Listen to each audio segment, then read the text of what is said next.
Le journalisme d'investigation, mesdames et messieurs, a pour objectif de révéler des affaires dissimulées de manière délibérée par une personne en position de pouvoir ou simplement de façon fortuite.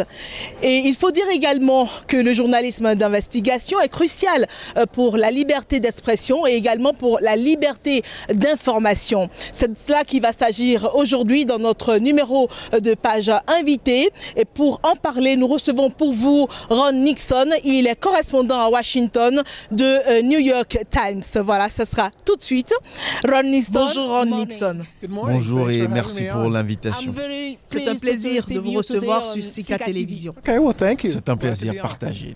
Vous êtes correspondant de The New York Times et basé à Washington, n'est-ce pas? Washington for the New York Times, is it? C'est exact. Okay. Quelle est la situation du journalisme d'investigation aux États-Unis de nos jours? US. Oui, je pense que ça se passe bien, que les choses se passent bien et qu'au stade où nous sommes aux États-Unis, nous sommes même en train d'atteindre un niveau de qualité, un niveau exceptionnel. Alors, quand vous regardez les travaux qui ont été exécutés par des grands groupes de presse comme le Washington Post, New York Times ou encore l'affaire des Panama Papers, qui est ressortie avec tout le scandale que ça a entraîné, sans oublier BuzzFeed, par lequel le scandale de l'acteur Kevin Spacey a été accusé de harcèlement sexuel est sorti.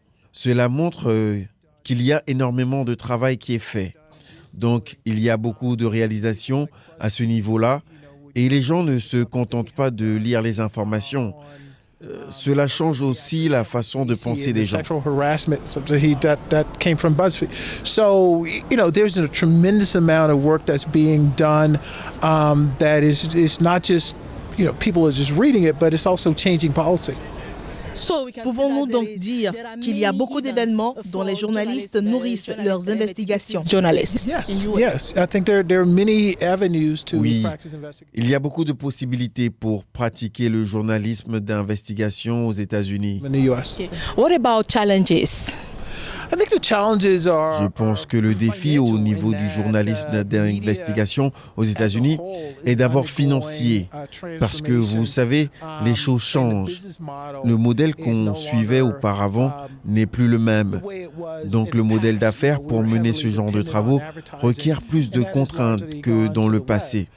Et pour trouver ces ressources financières, il faut passer par les publicités, et en particulier les publicités sur Internet. Donc le gros défi, c'est de trouver à la fois de quoi financer son travail, tout en pratiquant le journalisme avec éthique. Certaines personnes arrivent donc à financer leur travail à travers la publicité sur Internet, mais aussi à travers les abonnements en ligne, mais cela pose quand même le problème de régularité des contrats. And I think some people are, doing that by getting more digital subscriptions, but that hasn't really offset the losses that we've had in advertising overall. Qu'est-ce qui peut faire le succès ou l'échec d'un travail d'investigation? Success or failure? I think the success is... Parlons de succès. Je pense que ça dépend en fait du sujet que vous abordez et de la profondeur avec laquelle vous abordez le sujet. Il faut voir aussi les perspectives que cela offre à votre public.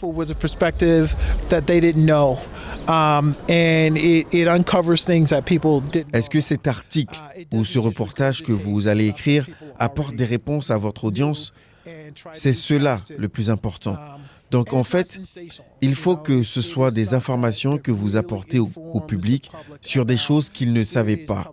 Il n'y a aucun intérêt à faire une investigation sur des choses que le public connaissait déjà et faire du réchauffage.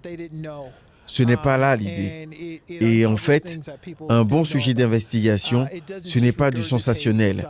C'est plutôt de la véritable information qui tient à des aspects importants de la vie.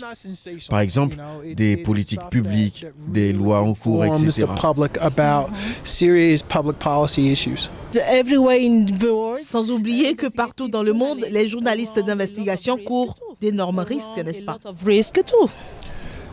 Risks? Well, I guess in the U.S. it's not the same type of Pas risk that vraiment. people would face. En ce qui concerne les risques, ils existent dans d'autres pays. Mais aux États-Unis, il n'y a pas beaucoup de risques auxquels sont affrontés les journalistes d'investigation. Il y a très peu de cas où vous entendrez qu'un journaliste s'est fait tirer dessus. Par contre, il peut y avoir des menaces, des tentatives d'influence. Il y a aussi des cas où on travaille sur l'aspect de la fausse information. C'est-à-dire qu'on fait en sorte de décrédibiliser le journaliste en prétendant que ce sont de fausses informations qu'il a diffusées. Et cela peut porter atteinte au journalisme d'investigation. Il y a aussi le risque de poursuite judiciaire avec une personne qui sait très bien qu'elle n'a aucune chance de remporter un procès contre vous, mais qui sait que parce qu'elle a de l'argent, elle a les moyens d'intenter un procès et de vous détruire. Et la conclusion, c'est que très souvent, vous finissez ruiné avec votre réputation à plat. Nous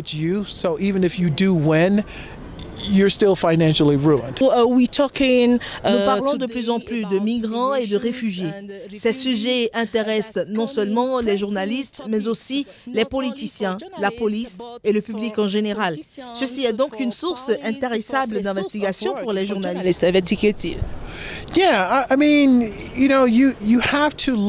Oui, concernant la question des migrants, par exemple, en tant que journaliste d'investigation, la question c'est qu'est-ce qui explique ça? Qu'est-ce qui cause ce fort taux d'immigration? Et aussi, quelles sont les personnes impliquées et qui permettent ces migrations illégales? Et qui sont les personnes qui gagnent le plus d'argent dans cette affaire? Parce que si ça se passe, c'est parce qu'il y a de l'argent qui en ressort. Et ce qu'il faut savoir, c'est que même des entreprises légales se font de l'argent à partir d'activités illégales. Donc la question, ce n'est pas de juste parler du fait que beaucoup de migrants arrivent dans un pays à la recherche du mieux-être. Non, la question, c'est plutôt de savoir pourquoi cet état de choses et qui se fait de l'argent à travers ce fléau. Alors, par rapport à des sujets aussi sensibles comme les migrants, comment les journalistes d'investigation peuvent-ils s'y prendre? Comme je le disais, vous ne savez pas aborder la question de migrants en disant que ce sont de mauvaises personnes, des gens qui viennent sur le territoire des autres prendre leur travail ou qu'il y a des terroristes parmi eux. Parce que ce qu'on doit d'abord savoir, ce sont des êtres humains. C'est déjà cela à la base. Et de la même manière, vous ne pouvez pas dire que tous les migrants sont de bonnes personnes. Ça veut dire que vous devez réaliser qu'il y a une vision globale, qu'il y a des personnes différentes avec des expériences humaines diverses. Et le journalisme doit tenir compte de ça dans ses analyses. Again,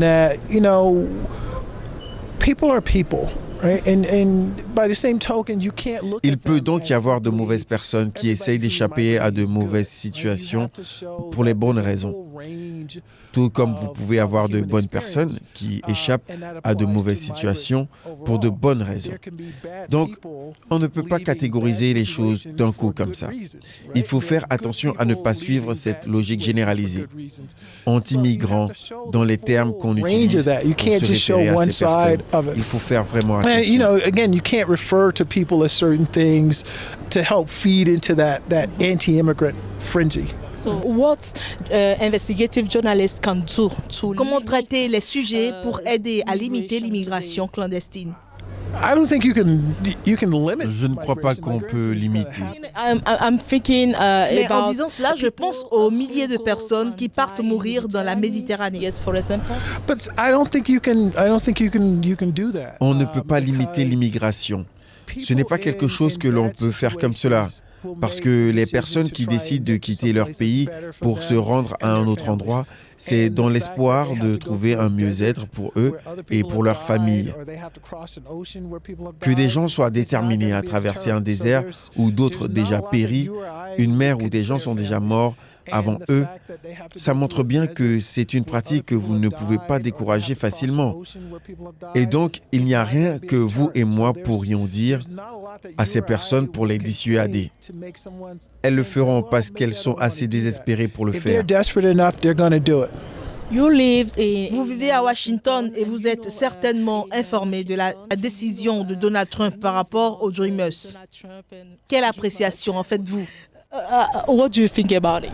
You have these young people who are granted temporary protection, and he En wants fait, to. je pense que par rapport à cette question sur les Dreamers, une fois de plus, on ne peut pas regarder cette question juste d'un point de vue immigration. Je pense qu'il faut le voir d'abord d'un point de vue humain. Cherchez à savoir, par exemple, que pour la plupart des jeunes concernés par ce programme, les États-Unis, c'est tout ce qu'ils connaissent. Il faut donc penser au bien commun. Ces jeunes qui ont été amenés depuis tout petits, on ne peut pas les renvoyer des États-Unis, alors que ces personnes ne connaissent que les États-Unis et ne connaissent pas cet endroit d'où elles ont été envoyées. Il y en a qui comprennent même par la langue. Il y en a qui comprennent même pas la langue de leur pays d'origine. Ce sont des choses dont il faut tenir compte. Donc, il faut comprendre que ce n'est pas leur faute s'ils sont venus aux États-Unis. Et aussi, c'est maintenant des gens qui étudient, qui participent à la vie active, qui contribuent à la vie des États-Unis. Est-ce que vous allez dire à toutes ces personnes qu'elles ne peuvent plus rester aux États-Unis?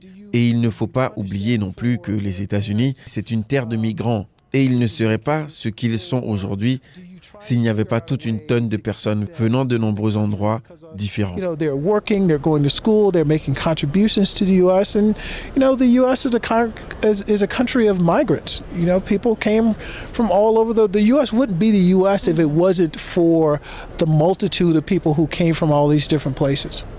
Thank you very much, Ron Nixon. Thank you. I much appreciate it. Thanks for having me on. You're welcome. Nous voici à la fin de notre page invitée, mesdames et messieurs. Eh bien, vous avez certainement su, nous avons parlé donc du journalisme d'investigation. Nous avons parlé également des problèmes de migration et de réfugiés à travers le monde. Comment est-ce que le journaliste d'investigation doit s'y prendre pour vraiment apporter des informations au grand public? Merci d'avoir été des nôtres. Au revoir.